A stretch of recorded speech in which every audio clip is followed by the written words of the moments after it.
For a long time I've been thinking I'd like to make a video that shows how I edit images, so I thought I would start with this one. It's one of the recent shots from McKenna's. On our trip to California, McKenna wanted some senior pictures taken.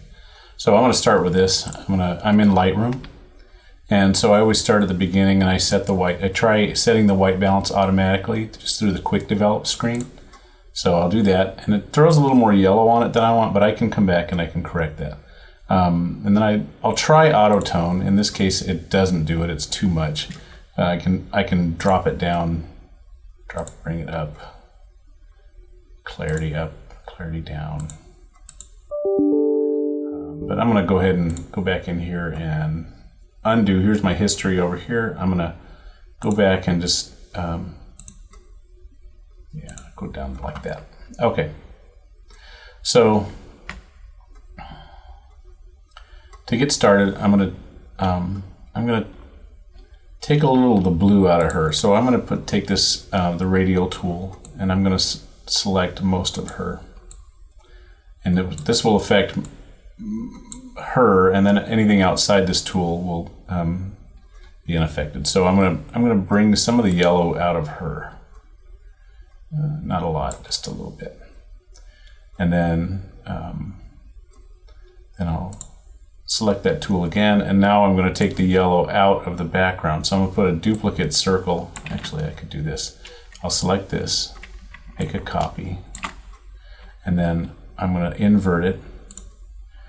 And so now instead of going there, I'm going to go even more white. So it won't affect her quite as much, but look at the stairs. So I'm going to bring more blue into the stairs and less yellow into the stairs. Okay, so I like that. All right, so now I'm going to bring the highlights down. That lets the skin tones show a little more naturally. Now I'm going to bring some of the highlights up so that I can see more of the texture of her hair. I can increase the vibrance here. Let's just see what it does. Because sometimes I think maybe I'll bring it up just a little bit, but it doesn't need a whole lot. And then I'll also increase the contrast. All right, now I want to come down here to lights and bring it up just a little bit. I'm going to bring darks up, but I'm going to bring shadows down.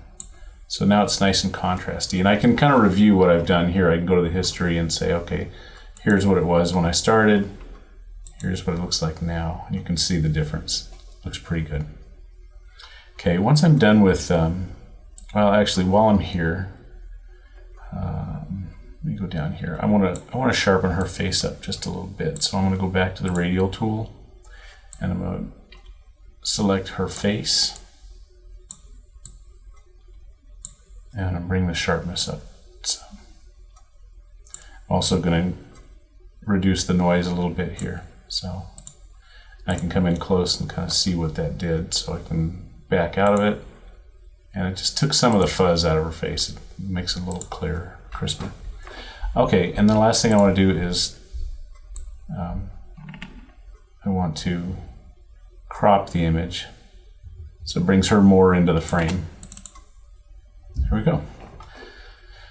All right, so once I'm done, I'm happy with it in Photoshop and Lightroom, then it's time to take it over to Photoshop. So I click this, and there it is. All right, and the first thing I do always is to select, apply auto toning to it and see how it comes out and see if I like it better. And I like what it did on the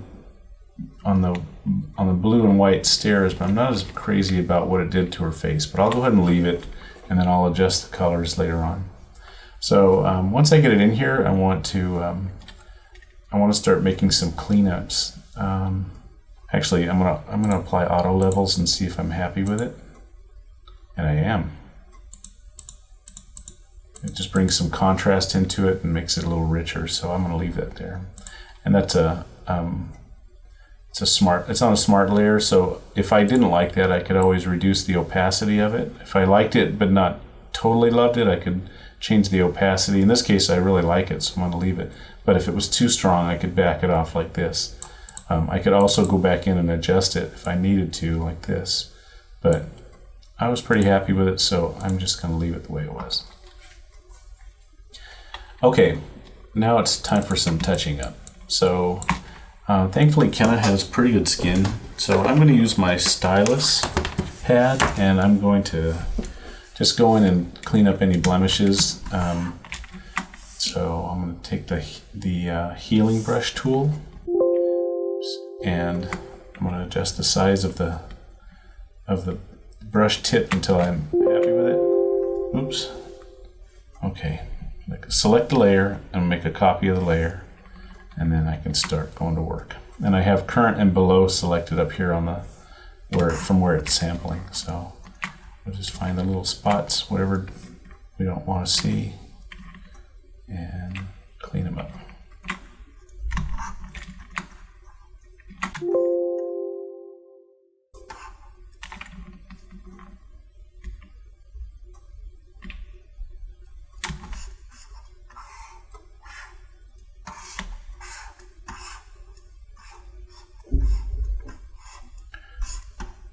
Overall, that looks pretty good. Next thing I'm going to do is take some of the yellow. I mean, almost everybody, you photograph them and you pick up some yellow in their teeth. So I always go in. I set this to about 5 pixels for the feathering on the selection tool, and then I just come in and I select the teeth.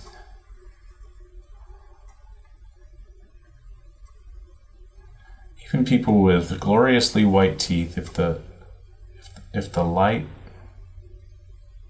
hits them just wrong, it'll turn their teeth yellow. It's just how it goes. So I don't have to do a perfect selection. This is because it's feathered, it can be a little off. And I can always go in and fix it if I feel like it's necessary afterward. So like here, I want to add a little bit of that. So I'm holding down the select key while I continue to press, and that adds that to the selection. And here I want to come up a little higher. So, and then here, and then back up here. Okay, so down here a little bit. All right, so then we'll zoom out. Oh, up here. Here. All right, so zoom out. And I'm going to hide the selection, and then I'm going to come here and I'm going to choose hue and saturation. So I'll go to master, and then I'll choose yellows, and I'll drop the saturation. Now if I go high saturation, you can really see where the yellows are, and I don't want to go all the way there because that doesn't look natural. So I'll just pull it back about 30-40% in the minus. 30% looks fine, and then I'll go back to master, and I might, if there are other colors in there, you might be picking up reds and things. So, you might, sometimes it'll pick up blues, whatever. So I'll pull the master saturation down just a little bit, and then I'll go up about 5, and that brightens teeth nicely. So now when I zoom back out, no yellow, she's got pretty white teeth. So, okay, now I'm going to come in and do the eyes. And the eyes, I use the dodge tool and the burn tool. So I'm going to go back. Now this is on, I'm working on the master layer here. And sometimes I'll pull the eyes out and put them on a separate layer, but I don't feel like I need to do that here. So I'm going to edit the midtones with the dodge tool, and I'm going to adjust the size to where I want. I'm going to set the hardness to almost 0, and then I'm just going to go in and just work these little areas in the white, and I'll turn them on and off. It's an off, on, and I like what's done there. So it's not too much, it's just fine. And then I'll do the same thing over here, and then I'll work on the blue of the eye, or the iris, and I'll bring the colors up in there. It's really just dodging it, it's just brightening it. And then do the same thing on this eye.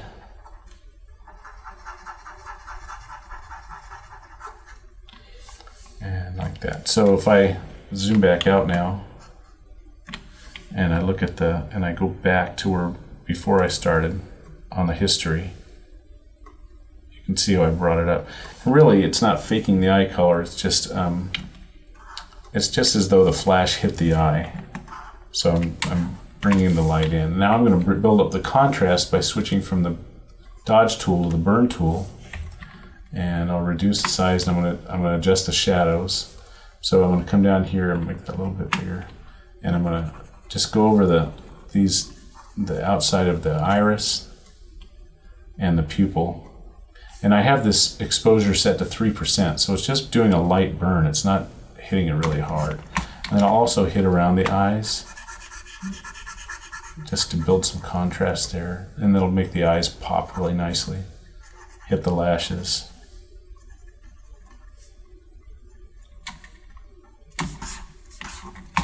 Okay, and I'm gonna come over here and do the same on this other eye. Again, hitting the rims of the iris.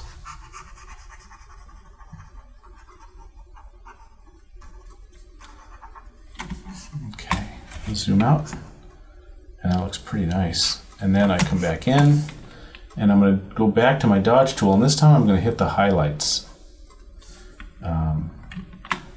Because I want to bring out the shine in her eyes, you know, make that part of it jump out at you a little bit.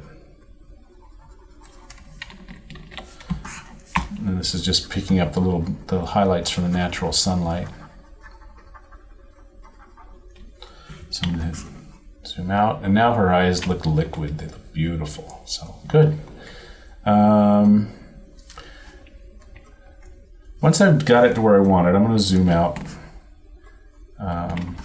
Pretty happy with how she looks. I have to do a little touch up on her arm. She's got a little blemish there I want to get rid of. And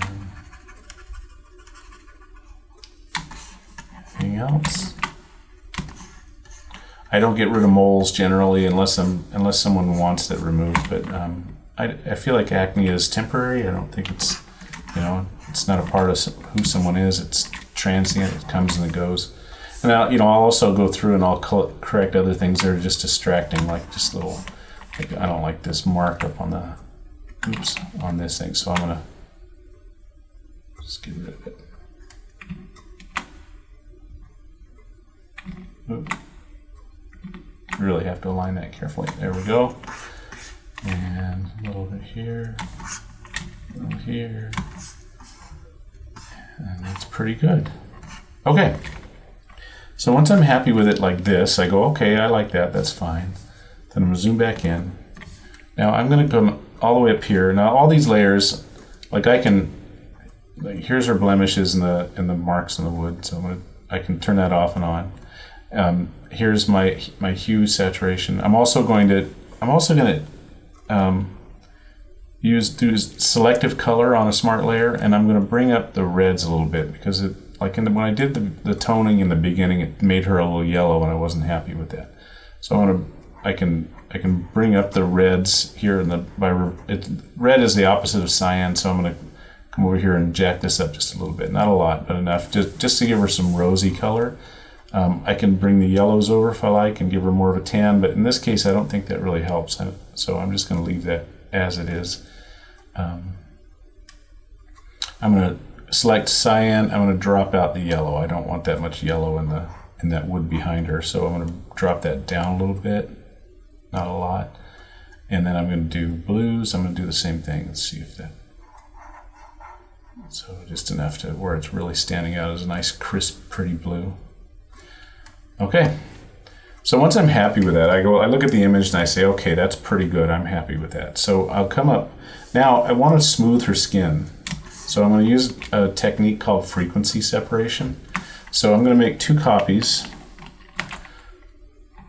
And here they are. Here's layers 1 and 2 up here. And I'm going to put them in their own little group. Now I'll turn off the top layer and I'll select the bottom layer. And what I'm going to do here is apply a blur. This process is called frequency separation. So I'll go to Gaussian blur, and then that's too strong, so I'm going to bring that down to maybe 4, right around there, a little less. There we go. And then I'm going to select the other layer, and I'll go to Image, Apply Image, and I'm going to choose layer 2, and then I'm going to set that to subtract. And scale is at 2, offset 128, and I say OK. Now you can see this, and so we've got to apply linear light here. We're going to change this to linear light. All right, now here's where the fun begins. So now I'm going to even out all these skin tones. We'll take all the unevenness out of this. So I'm going to change this up here. The feathering on my selection tool, I'm going to change it to 20. And I'm going to select all this skin.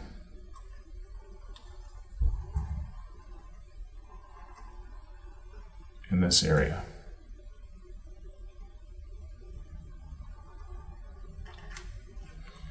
Okay, I'm going to hide that selection. And now I'm going to go back to my Gaussian blur. And I'm going to jack that up to about 9 or so. And you can see what it's starting to do on the screen here. If I turn that off and on, you can see how it's smoothed out, like all over the imperfections in her skin are getting smoothed away. It still leaves the texture of the skin underneath, but it takes away the modeling of her skin. So I'm going to say OK, and then I'm going to select a different part of her skin.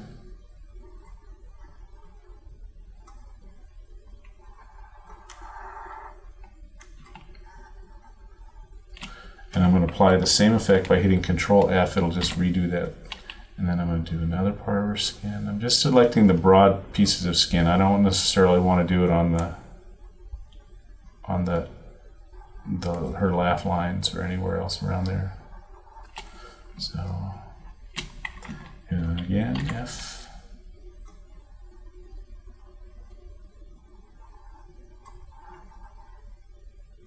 Get her whole chin.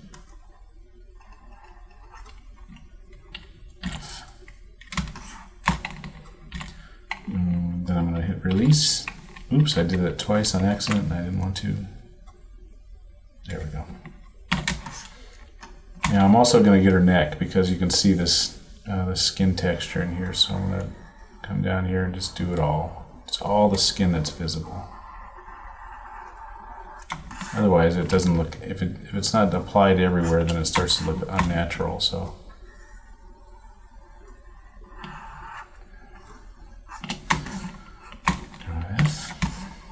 get her shoulder and her arm.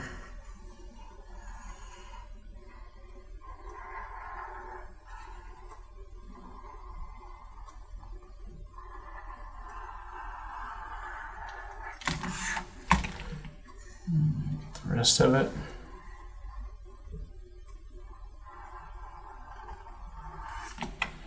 And F. And it just takes all the unevenness out of it. And I'm not worried about that arm over there. So now I'm going to go back and view the whole shot. And it looks a little too glowy. It's too much. So what I'm going to do is select the whole group and drop my opacity down to 67 or so. Let's zoom in and see what that looks like.